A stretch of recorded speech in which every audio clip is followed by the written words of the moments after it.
This is the Global Podcast Network, where executives and professionals connect, share, and inspire.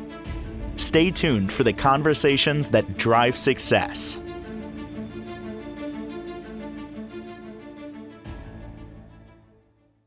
And welcome back, everyone. Many times on this program, we talk about things that just don't get discussed, but they should and need to be discussed to help us navigate and pilot through, challenges that come up in our life. One of them is dealing with grief. We're going to go a layer deeper and look at it as presumptive grief. What is that? And by the way, many of us have experienced it, probably not even sure to connect the title with that. She helps people in many different ways with counseling, psychotherapy, and also the grief recovery method. And we're going to dig into that today with Fiona Mitten joining us again on the program. How is everything in your world today? Dealing with presumptive grief. Wow. Okay. Let's define it for everyone. So presumptive grief is when if we find out someone is ill and we're doing our best to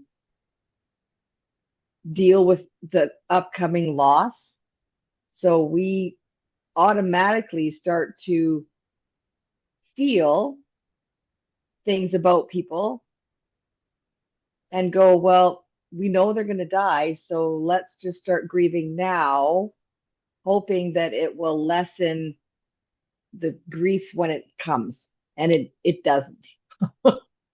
And, intuitively, one would think, let me start thinking about it now so I'm better prepared for it.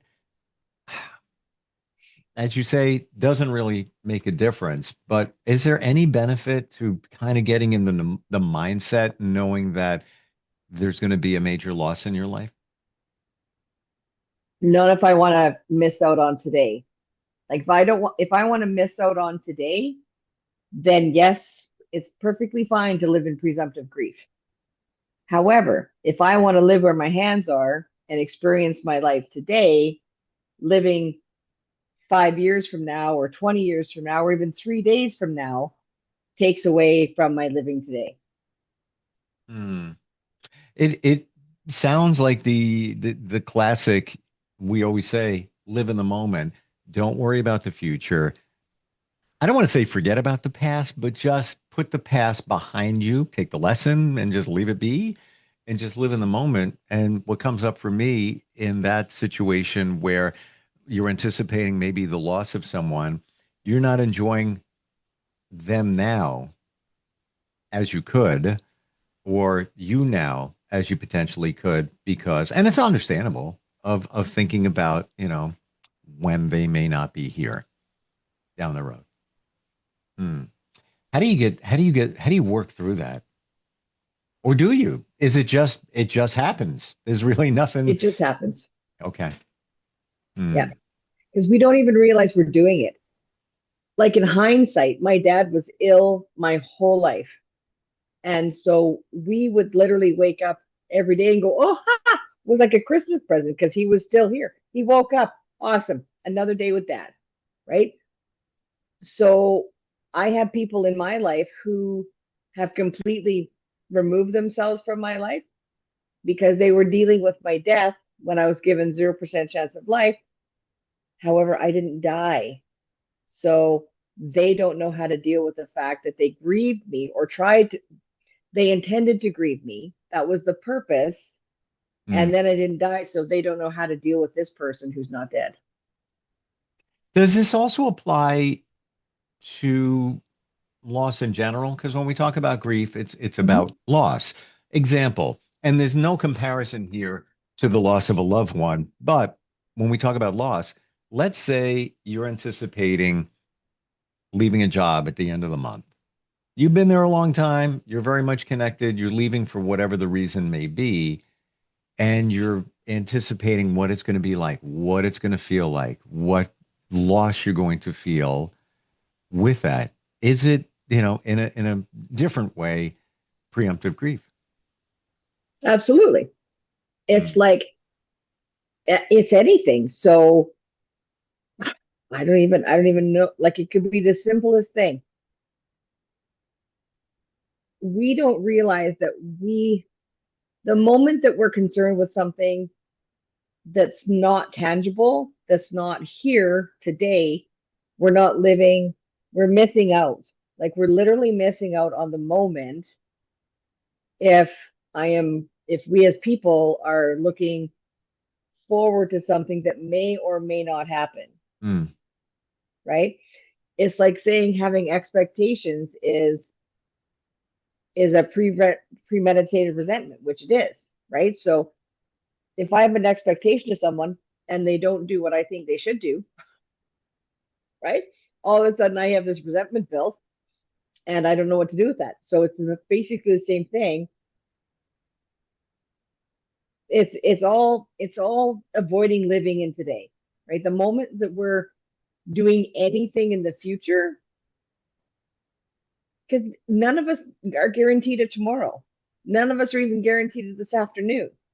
So be where your hands are is really the advice to give. But presumptive grief is tearing away at people's lives every single day, whether it's loss of a friend, loss of a relationship, loss of, like, I'm just gonna throw you under the bus here for a second. So when you were getting divorced, did you have what the expectation of that divorce would look like?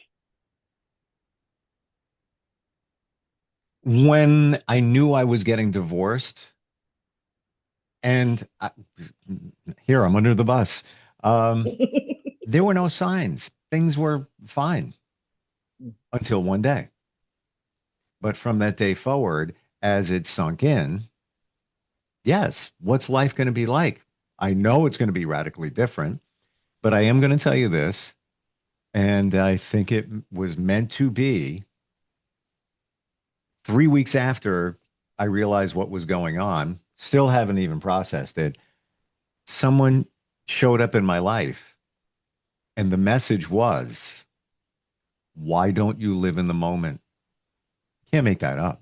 You're always living in the past. You're always living in the future. And yes, I would live in the future, and I was the what ifer.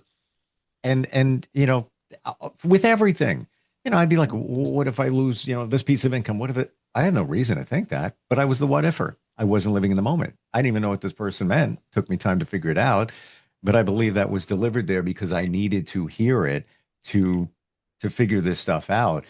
But I feel it's a little bit different when it comes to the loss of someone, because that's going to happen in a short amount of time if you have presumptive grief.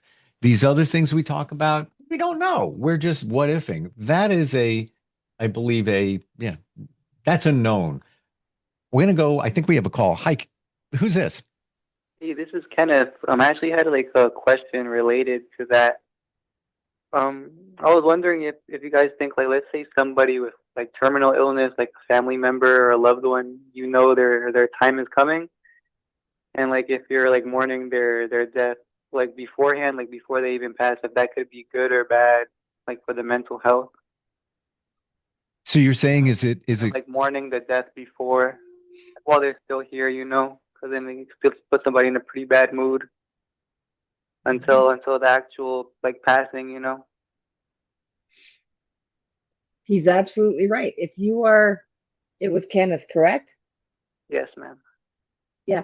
So Kenneth, I mean, you said it. You absolutely said it. So when we start grieving the loss of somebody with presumptive grief that's not dead yet, we're missing out on the time that they're still here. So then when they do pass over and transition, then we're feeling that we didn't give them enough time.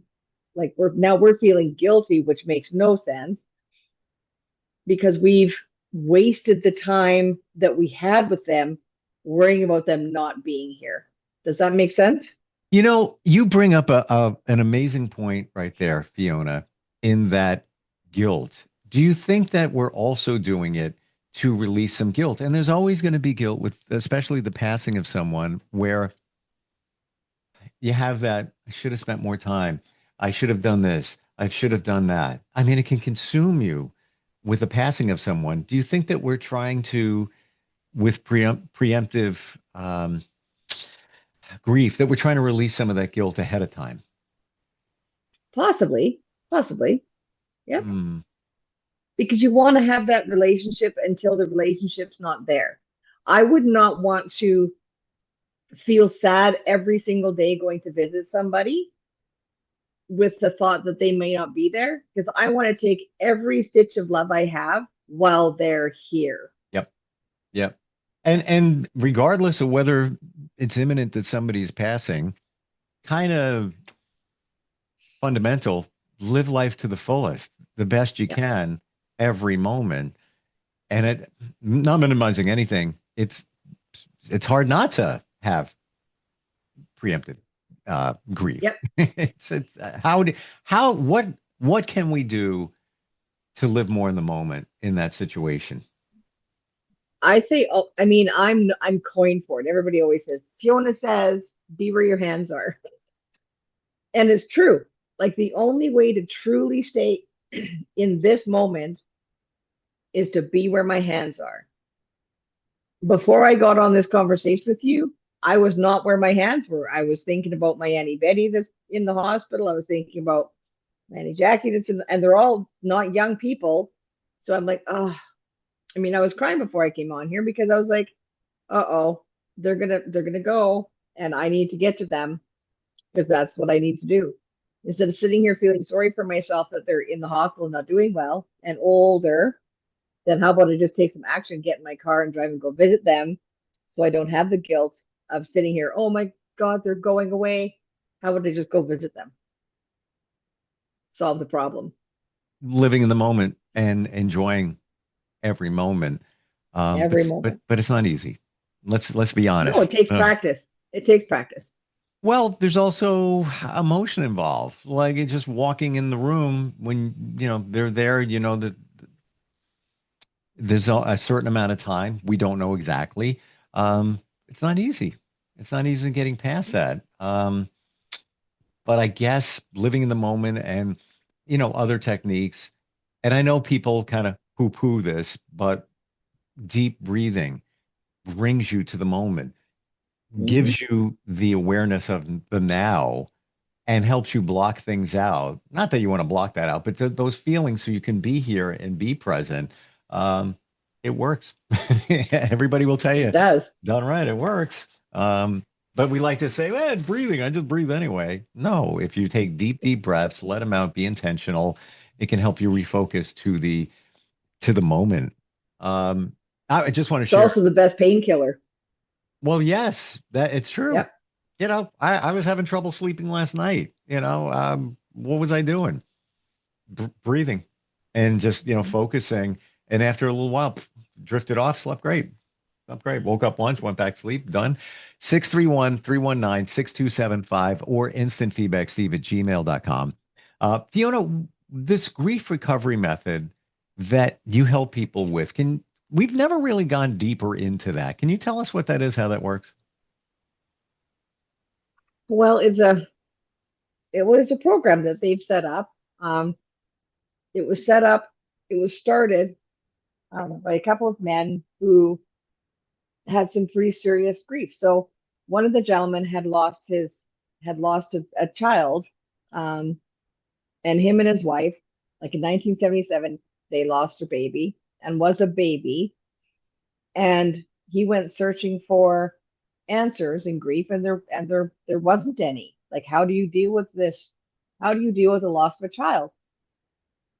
That's a huge, probably the greatest loss ever. Like I can't even imagine that. And so with that being said, he went searching for something and found all these myths of grieve alone. Like if you're sad, like grandparents, when you come home because somebody's been mean to you at school and you come home and the first thing you say is you're crying because you want something to feel better. Like I want somebody to hear what I'm saying. And grandma says, here, have a cookie, it'll make you feel better. I mean, that's the first time in our lives that we get told, eat something, it'll make you feel better. So then we wonder why we have a society of obese people. Well, because we're trying to fill our feelings with cookies, right? So grieve alone. Don't share that with people because it might make them feel uncomfortable. There's so many myths, right? If you cry, like I used to, my dad never. I come from a great family. I was never beat up ever, but my dad used to say, "If you want something to cry about, I'll give you something to cry about." Oh, So I would, of how course, many go to times my have room, we've all heard that one for sure. right? So it's all those similar things. Like we're taught, like time heals all wounds. That's the biggest lie in the history of mankind. Time does not heal grief, ever. Action heals grief. Time does not. I mean, there are people. I just had someone here yesterday, and they're talking about they were crying for because their dog had passed away, and she started. This is what brought the whole presumptive grief thing up for me. I was like, oh, let's talk about that, because then she has another dog that's about 4 years old, like younger than the last one, and she started crying about the losing the dog in the future, right? Like, love the dog while they're here, and that, right? What are Mm, you doing? And so people, we keep secrets. We don't want to, I mean, all of that is there. There's the myths of grief. Don't share it. Like, go by yourself. Don't cry in public. Like all, there's so many little misgivings of what grief looks like. Um, like just my favorite is time heals all. Like you hear that over and over and over and over. Time does. It's like knowledge is power. Knowledge is not power. It's only power if you use the knowledge. It all comes back to action and recovery. How often do you hear grief and recovery in the same sentence? yeah. Yeah. Or the five stages of grief. Right. They're Eh, not real. they're not real. Exactly. There might be one or two that you experience, but it's not like go through these stages and then feel better. No, it's so true. The time heals all wounds. Like really, like yeah. Yeah. And you know how you know Action. that doesn't work? Over time, you realize it doesn't really make it. The only one I am gonna, the cliche. Uh, Mhm. I give some attention to is go with the flow. So my mom used to say that, and when we're younger, you think in my mind, and I love her, but I always say, stop with that. Stop. Those things you're saying, okay, you're old. When you're a kid, somebody's 30, they're old. And now I look at it and I see it this way that the flow is life. And like picture flowing down a river. The river is going to take you somewhere because you need to go there. And there are lessons along the way. So when you don't go with the flow, you grab a rock, you grab a limb, a tree or something like that. I'm not going that way. I'm swimming this way. I'm swimming. Eventually, you're going to go with the flow because there's things to be learned. And that's the way life is. You need to go in that direction. So I'm on the board with that one as I've experienced things in my journey. But yes, a lot of the other ones, I don't think they hold a lot of weight. But yeah, we hear them. Well, my mom always used to say water off a duck's back, right? Like just same Let it thing. let, Like let it just let fly it off. go, Yeah, water off a duck's back. that's a That's good one. great. Yeah, like, right. And I live exactly what you just explained. That's how I live my life. People are like, what are you talking about? I said, I live in a river because I don't question. I'm not a whatever. I'm not a but person. I'm not a shoulda, coulda, woulda person. I am well, I'm going to jump in the river of life and I'm going to flow down. And if I bump a rock, it leads me this way. And if I bump another rock, it leads me that's where I'm supposed to go because I don't question. I don't question. Um, I just simply don't question. People look at me like, how can you do that? And I'm like, because I've been led to some amazing places in my life, not by my choice. Because I just go. I go with Mhm. the flow, as your mother says. Like I literally, I I just allow I wouldn't have ended up here having this discussion with you if I didn't just let things happen. Well, that also happened because a lot of things in your life were like water off a duck's back. And you know what? I practice that now. When I was younger, even 5 years ago, 10 years ago, 30, whatever, I worried what people thought and said. I worried about these, all of this stuff. I don't worry about it. I don't care anymore. I care. I'm responsible, but a lot of the stuff that, comes at you, and life has always got stuff coming at you, whether it's people, situation, whether just let it go. Let it slide off the duck's back. So I'm living that one. And I forgot about that term, but that's a good one. That's a good one. It's important to realize that I'm the only opinion of me that matters. Yeah. Right? I am, for real. It sounds really cold, but what you think of me doesn't matter. What I think of you doesn't matter, right? What I think of me matters. How I treat people, how I I teach people how to treat me in life. So if I allow people to walk over me, they're gonna, right? If I allow people to talk bad about me, they're going to. If I take all that stuff personal and try to make my insides look like their outsides, right? Yep. It's not possible because my insides are mine. And every person listening to this today has all of their own, everybody has stuff. It's about what we do with that stuff. It's about if we're willing to look at that stuff. It's about if we're willing to work through it, pull the root instead of cut the grass, right? And that's what grief recovery is. We're pulling the root of unhealthy relationships, unhealthy losses, unhealthy thought patterns in our own life. We're picking the roots versus just cutting the grass. Study and research out today, and I actually saved this because I thought it was like so true. 70% of us say that when we look in the mirror, the first thing they and we notice is something we want to fix. How about reversing it and making the 70% you look at yourself and say, yeah, you're good. You got it going on. You're a good person. I love you. How about we flip it? I tell people to write I love you on your mirror, like on the mirror. I love you. And say, read it to yourself and try to look yourself in the eyes when you say it to yourself. And the majority of people, it took me like 2 or 3 years to be able to not do this with my eyes, right? Like I can say I love me, but do I really? When I go face to face in the mirror and eyeball to eyeball with myself, am I able to say, I love you? With straight looking at you. And there was an exercise in the men's group I'm part of about 5 months ago where we were tasked with, it was a surprise, looking in the mirror in the room. And we had to tell ourselves that and talk about the good within us.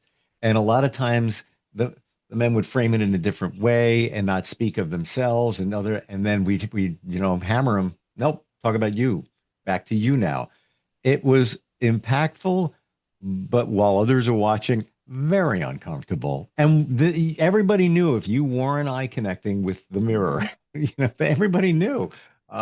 So true. I'm laughing inside though. Like you put that on your mirror and let's say you have a partner or whatever, and they walk in, they think it's for them. And then, either they don't know or you say, oh, that's actually for me. I love you.